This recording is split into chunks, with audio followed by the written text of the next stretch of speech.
আমি বিচার মানব না, আমি এটা করব না, আমাকে কে আঘাত করতে পারবে, আসো আমার সাথে মোকাবেলা করো। ঠিক কিনা বলেন?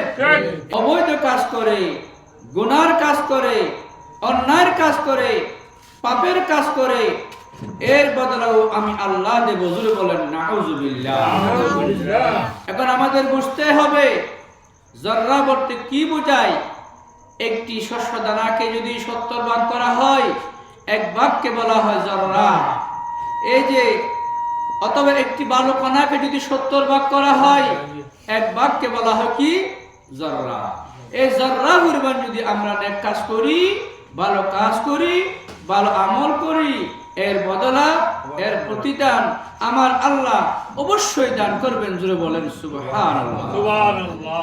আর যদি আমরা জররা পরিমাণ, কিঞ্চিত পরিমাণ নোংরা কাজ করি, খারাপ কাজ করি, অন্যায় কাজ করি, আপনার পাপাচার, অনাচার, অবিচার করি, এর প্রতিদান আমার আল্লাহ দিবেন। ঠিক কিনা বলেন?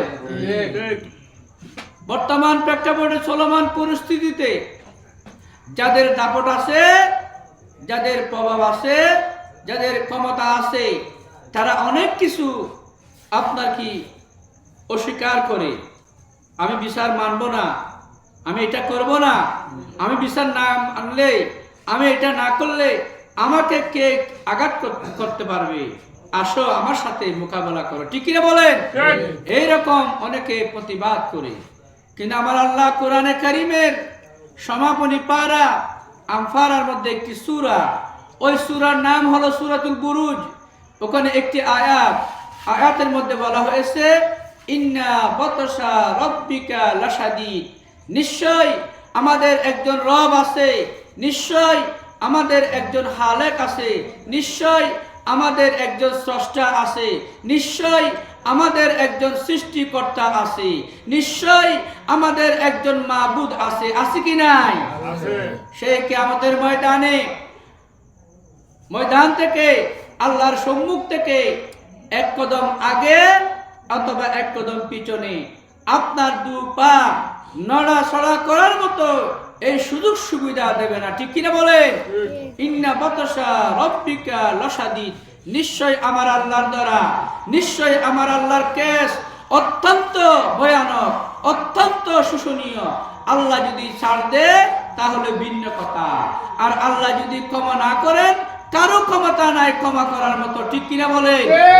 আমার ভাইরা, আল্লাহ তাআলা আরো বলেছেন ইয়া আইয়ুহাল্লাযীনা আমানু আসরাফু আলা আনফুসিহিম লা তাকনাতু মির রাহমাতিল্লাহ ইন্নাল্লাহা ইয়াগফিরুয যুনুবা জামিআ ইন্নাহু হুয়াল গফুরুর রহিম। ইয়া আইয়ুহাল্লাযীনা আমানু, হে ঈমানদারগণ, হে মুসলমানগণ, হে মুমিনগণ, যারা আমি আল্লাহর উপর ঈমান এনেছেন, বিশ্বাস স্থাপন করেছেন এবং নিজের উপর নিজের অনেক অন্যায় করেছেন, অনেক জুলুম করেছেন, অনেক অপরাধ করেছেন, লা তাকনাতু মির রাহমাতিল্লাহ, তোমরা আমার রহমত